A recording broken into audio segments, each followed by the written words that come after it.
Karibuni sana ndugu zangu wanahabari kwenye mkutano huu, na awali ya yote tuwashukuru Benki ya Taifa ya Biashara NBC ambao ni wadhamini wa ligi ya 6 kwa ubora barani Afrika, ligi kuu ya NBC.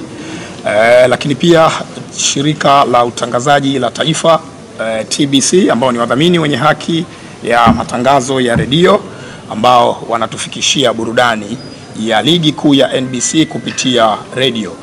Mwisho kabisa ni Azam Media Limited ambao ni wadhamini wenye haki ya matangazo ya runinga ambao shughuli yao ni kufikisha ladha za ligi kuu sebuleni kwako.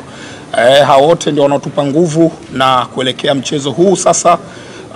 We have Coach Fadlu Davis. I hope you have started picking some of Swahili terminologies. Karibu sana. Asante sana.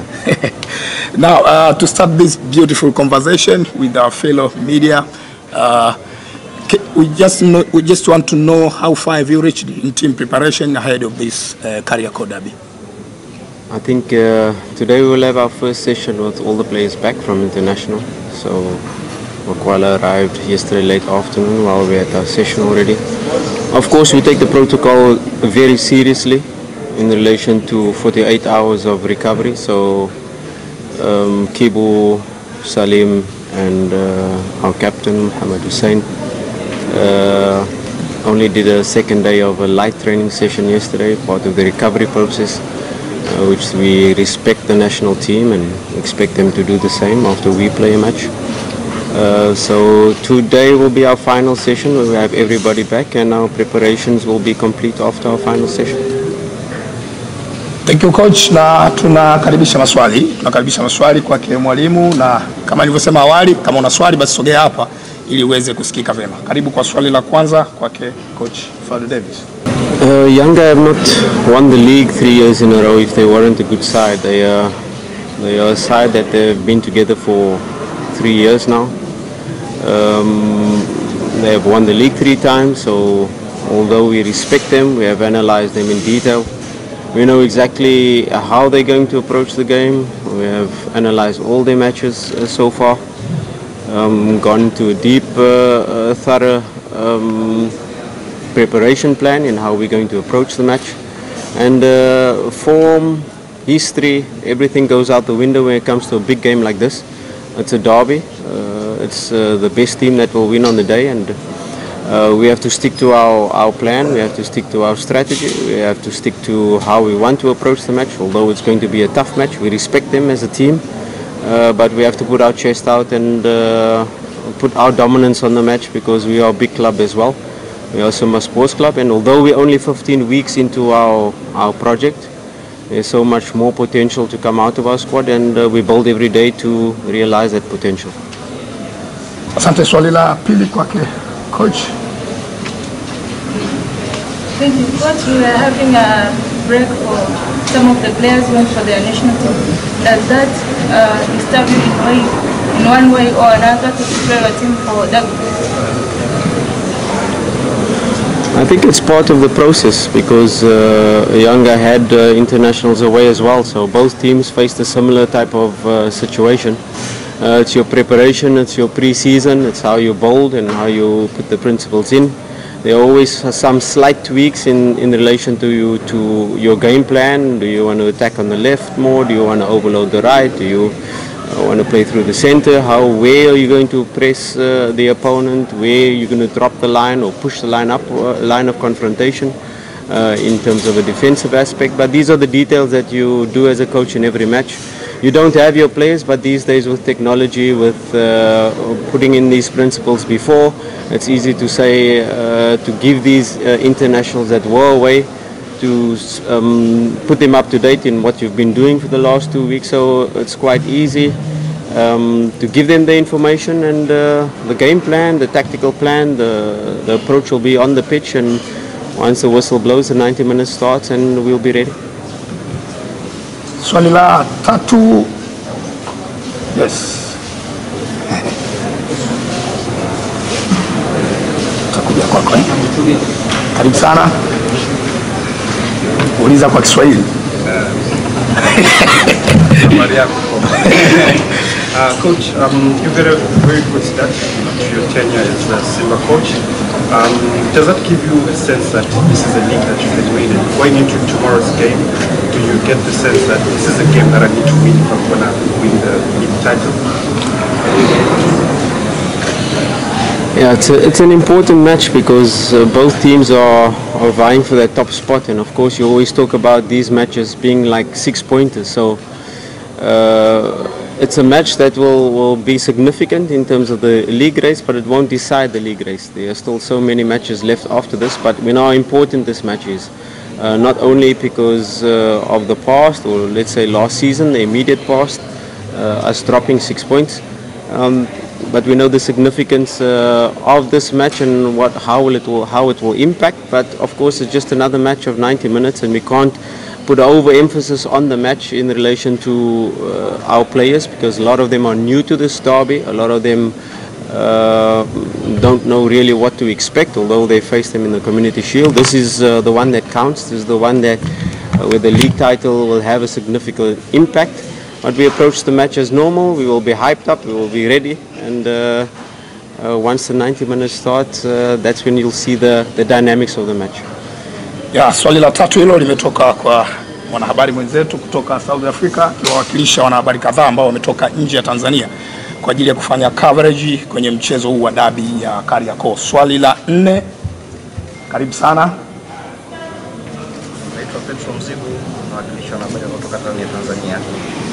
Coach, Yanga always playing high pressing game.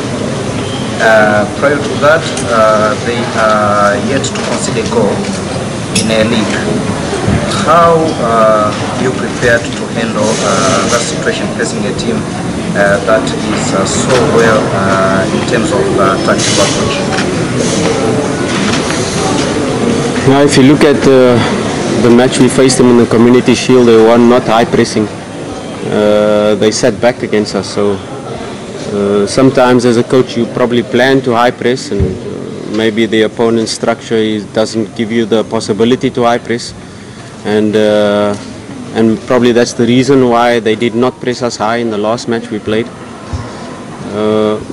This is a different match, it's a different approach. They have studied us more. They've only seen the Simba Adai match before that. Now they've probably gone into details into how we're going to approach the match, but you know, these stats, these numbers of us having a good start, them having a good start, like I said, it's a derby. It's a match where all of these stats fall out of the window. It's a match we approach that when the whistle starts, it's who's more ready, who's willing to go the extra mile, which team is brave enough to play their football and not be cagey. I definitely don't think we are the team that, in terms of our dynamic, in terms of our profile, we're not the team that is going to sit back and say, okay, let's defend in a low block. No, that is not us, that is not our style. We have to realize as well, Yanga is at the peak probably of their squad building. You know, they are really, how they've built this thing over 3 years, they're probably at the peak, and you know, when you're at the top of the summit, there's only one step after that. We are still building, and there's so much potential to still fire up within our squad. And a match like this really will give certain players the platform to build their profile, to reach their potential. You can do it in other league matches and other matches of magnitude, like the Al Ahly Tripoli match that we face probably. But these are the matches that will build our squad, where they will be able to perform at a normal level, and some players will be able to rise above their normal level of play. So we expect a quite intense match, whether they sit back, whether they press us high, we'll be prepared for it, and stats of defense or attack falls out the window, and it's just how we approach the match on the day. Asante. Swali la 5, karibu.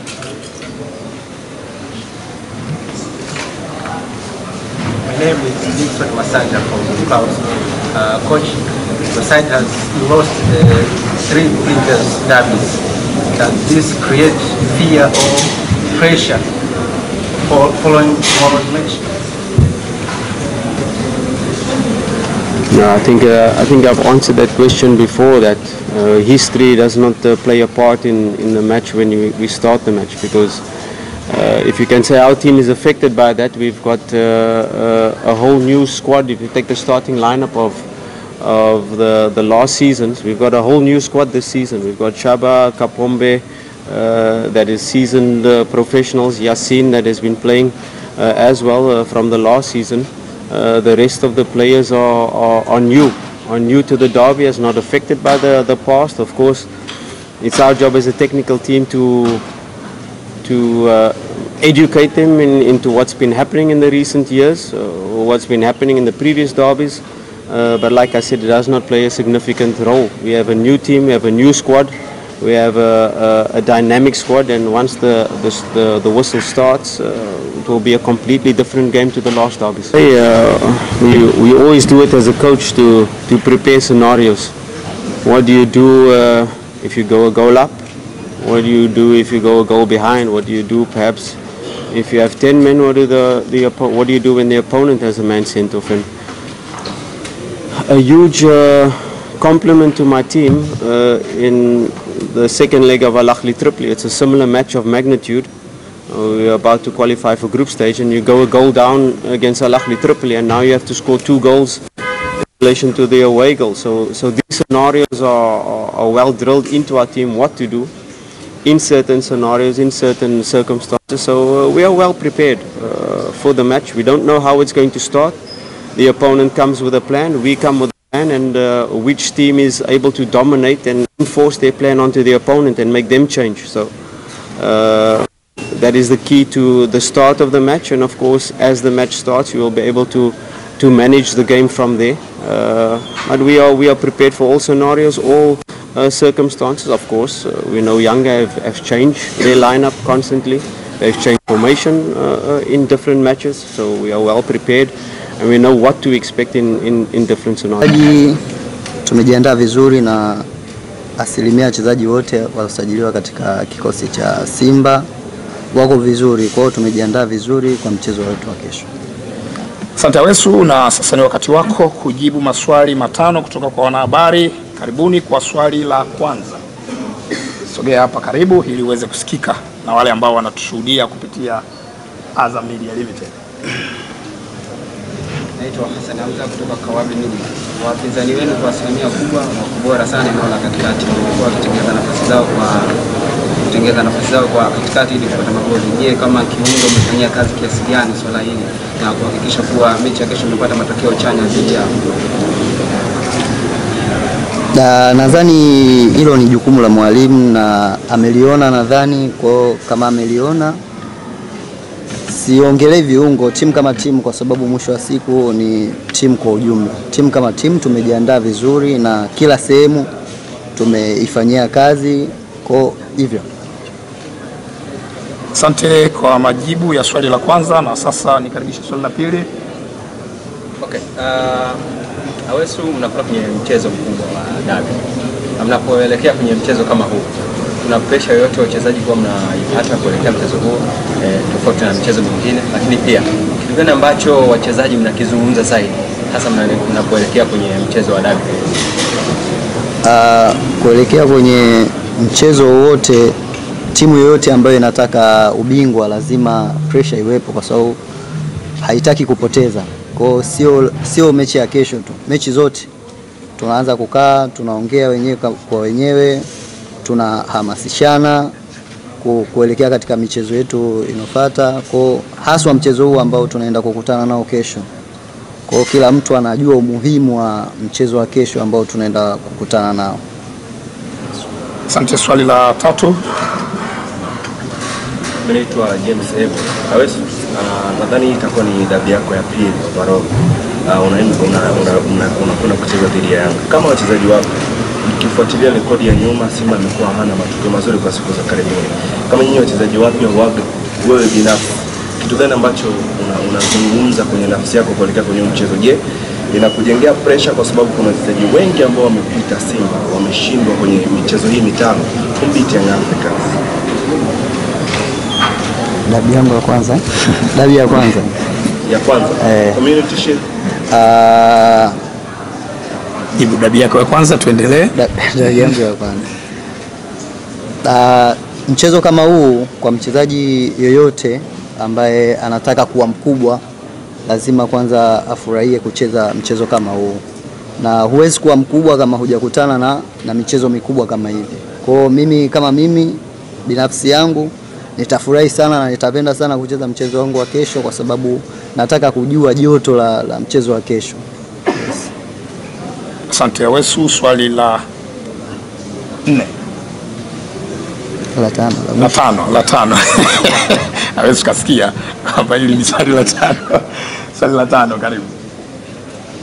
Asante. Awesu, umezungumza hapa namna ambavyo unatamani kucheza mchezo wa kesho, lakini wewe umehamasisha vipi kocha wako kwenye kiwanja cha mazoezi ili kuwepo kwenye mchezo wa kesho kwenye first 11?